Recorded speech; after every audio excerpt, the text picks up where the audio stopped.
Welcome to your only televised Stafford, Fredericksburg, Spotsylvania News. I'm Deedra Haven. And I'm David Kerr with CVTV News. So, David, we got some great stories ahead. I hear you've got something about a bond referendum. Yes, it's coming right up, too. Remember when you were a kid and you'd get U.S. savings bonds as a gift? You may remember that if you kept them long enough without cashing them in or losing them, you'd earn interest on the money your parents or grandparents invested for you. Essentially, bonds are a way for the government to take out a loan from investors and repay it with interest. Stafford County thinks issuing local county bonds is a win-win-win proposition. They want to borrow money to pay for road constructions, pay investors a return on their money, and give the residents better driving conditions. That's you and me. On November 5th, there will be a bond referendum question on the ballot. It will read, this is very straightforward, shall Stafford County contract a debt and issue its general obligation bonds in the maximum principal amount of $50 million to finance together with other available funds the roads? And then it goes on to outline large road construction projects for those with over 1,700 vehicles traveling per day, and road widening and safety improvement projects for those under 1,700 vehicles per day. The roads were chosen through the county's comprehensive road study. In addition, a grassroots, student-led group called Changing Stafford's Roads provided survey results from citizens to help facilitate the order in which the construction should ensue. Changing Stafford's Roads was formed in honor of a classmate, Helen Wang, who died in a traffic accident due to obstructed sight lines.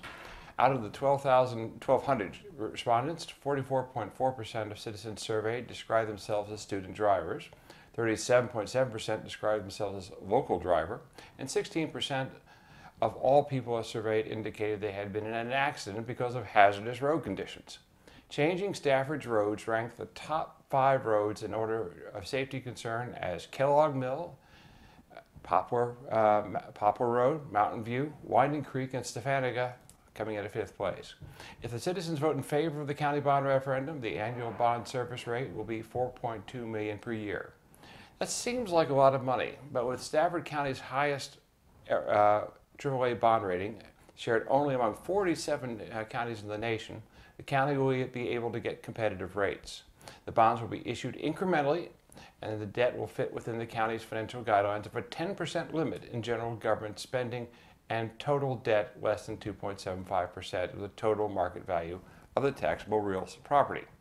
Should the bond referendum not pass on November 5th, work on the road projects will not commence until funding is acquired, delaying all or part of the work indefinitely.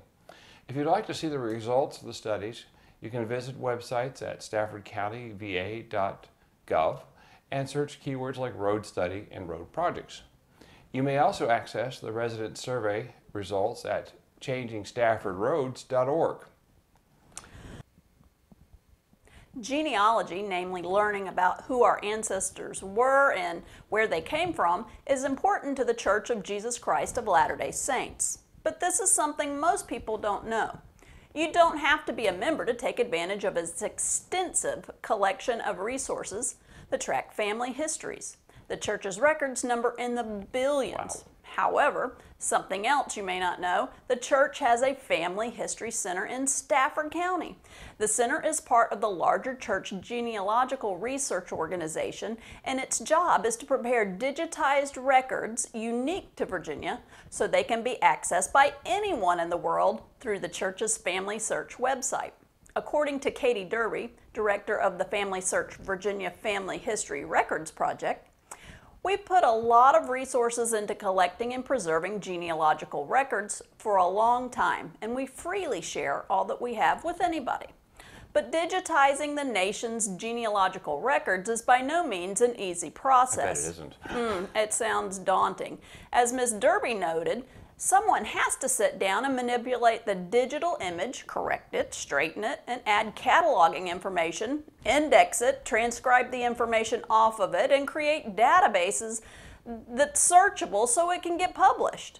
This takes time, expertise, attention to detail, and lots of hours. Nationwide, the church has 15 dedicated genealogical centers staffed by nearly 500 church missionaries. There are an additional 600 virtual record centers across the U.S. and Canada. And I have used their online search function in my genealogical search. I'm going to be using it too. We've all heard the saying, there's no such thing as a free ride, but OmniRide wants to argue that sentiment, at least for a short time. Starting November 4th, OmniRide will have 2 express bus routes from Stafford commuter lot to the Pentagon and where I used to work, Montfaucon Plaza. This is their gift to you. You may ride free on any of their 4 morning and 4 afternoon trips through December 31st. The Pentagon route is 942 and the Montfaucon Plaza route, serving the 14th Street corridor, is number 543.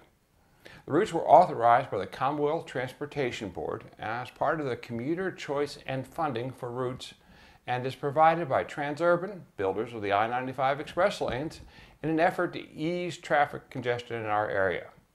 For more information, visit www.omniride.com.